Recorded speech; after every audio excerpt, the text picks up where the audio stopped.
নমস্কার, আমি তাপসী। তাপসী রান্নাঘরে সকলকে অনেক স্বাগত জানাই। চলে এসেছি আবার একটি সম্পূর্ণ নতুন রেসিপি নিয়ে। আর আজকের রেসিপি একদম বেকারি স্টাইল, বাড়িতেই বিস্কিট বানিয়ে নেব। তার জন্য একটা পাত্রের উপর একটা বড় ছাঁকনি বসিয়ে নিয়েছি। দিয়ে দিলাম 1 কাপ মতো এখানে ময়দা, আর এখানে দিচ্ছি 1 টিস্পুন বেকিং পাউডার। এখানে বেকিং পাউডার ব্যবহার করেছি, আপনারা যদি বেকিং সোডা ব্যবহার করেন সেক্ষেত্রে 1/4 চামচ দেবেন।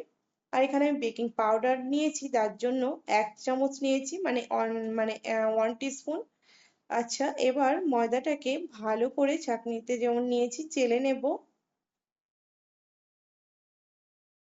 এবার এখানে ময়দাটা চেলে নেওয়া হয়ে গেছে। এবার এর মধ্যে মিশিয়ে দিলাম 3 চামচ মতো গুঁড়ো দুধ। গুঁড়ো দুধ দিলে বিস্কিটের টেস্টটা কিন্তু ভীষণ ভালো হবে। আর এখানে দিয়ে দিলাম 1/2 কাপ মতো গুঁড়ো চিনি। অবশ্যই চিনিটা কিন্তু গুঁড়ো ব্যবহার করবেন। এবার একটা চামচ দিয়ে ভালো করে সমস্ত মিশ্রণটাকে ভালো করে মিশিয়ে নিচ্ছি। এইবার এই মিশ্রণের মধ্যে এবার দিয়ে দিলাম কাপ মতো রিফাইন্ড অয়েল। অবশ্যই এখানে রিফাইন্ড অয়েলই ব্যবহার করবেন, কোনো জল বা এখানে দুধ ব্যবহার করা যাবে না। এবার এখানে দিয়ে দিচ্ছি 2 চামচ মতো ঘি। ঘি দিলে কিন্তু বিস্কিটের টেস্টটা ভীষণ ভালো লাগবে, তার জন্য এখানে 2 চামচ মতো ঘি দিয়ে দিলাম। এবার ভালো করে হাত দিয়ে সমস্ত মিশ্রণকে ভালো করে মাখিয়ে নিয়ে একটা মণ্ড তৈরি করে নেব। আর এখানে 1 কাপ ময়দার জন্য 1/2 কাপ রিফাইন্ড অয়েলই যথেষ্ট, আর কিন্তু কোনো কিছু লাগবে না। এতেই কিন্তু খুব সুন্দর একটা মণ্ড তৈরি হয়ে যাবে। দেখুন, ভালো করে হাত দিয়ে এখানে চেপে চেপে ভালো করে মেখে নেব। আর সুন্দর এখানে একটা মণ্ড তৈরি হয়ে গেছে।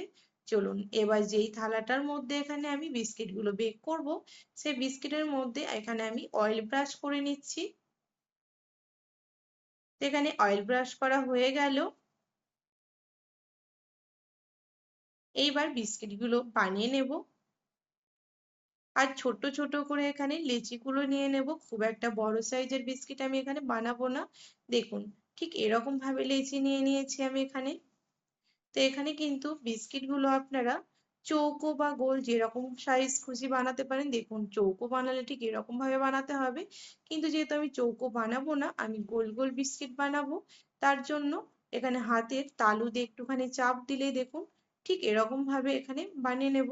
একটা হয়ে গেছে, এখানে আর একটা আমি বানিয়ে আপনাদের দেখাবো।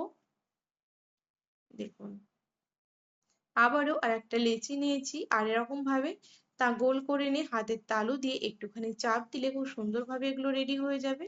এরকম ভাবে সমস্ত বিস্কিটগুলো আমি দেখুন রেডি করে নিয়েছি। এইবার এই বিস্কিটগুলোর ওপরে আমি ভালো করে একটুখানি বাটার ব্রাশ করে দিচ্ছি। আপনারা চাইলে এটা পুরোপুরি অপশনাল, আপনারা দিতেও পারেন, নাও দিতে পারেন। ঠিক এরকম অবস্থাতে কিন্তু বিস্কুটগুলো বেক করে নিতে পারেন। আর এদিকে বিস্কিটটা আমি যেখানে বেক করব সেটা আমি প্রিহিট করতে বসিয়ে দিয়েছি অলরেডি 10 মিনিট থেকে। এবার সব বিস্কিটগুলোর উপরে আমি বাটার ব্রাশ করে নিয়েছি, কারণ এই বিস্কিটগুলোর ওপরে আমি বাদামের টুকরো দেব। কিন্তু পুরোটাই অপশনাল, আপনারা চাইলে দেবেন নয়তো না দেবেন। এখানে আমি বাদাম ভালো করে ভেজে নিয়ে এখানে খোসাগুলো বাদ দিয়ে ভালো করে টুকরো টুকরো করে নিয়েছি। এবারে বিস্কিটগুলোর ওপরে অল্প অল্প করে দিয়ে দিচ্ছি। আপনারা চাইলে কিন্তু এখানে কাজু টুকরো ব্যবহার করতে পারেন। দেখুন, এখানে দেখতেও খুব সুন্দর লাগে, আর বিস্কিটগুলোতে বাদামগুলো যখন মুখে পড়ে খাওয়ার সময় তখনও বেশ ভালো লাগে। আঙুল দিয়ে হালকা করে এবার চেপে দিচ্ছি। দেখুন, এবার চলুন এবার বিস্কিটগুলো বেক করতে বসিয়ে দেব। এখানে প্রিহিট করতে বসিয়ে দিয়েছিলাম, এবার থালাটাকে বসিয়ে দিলাম। ব্যাস, এবার লো টু মিডিয়ামে দিয়ে দেব 20 মিনিটের জন্য।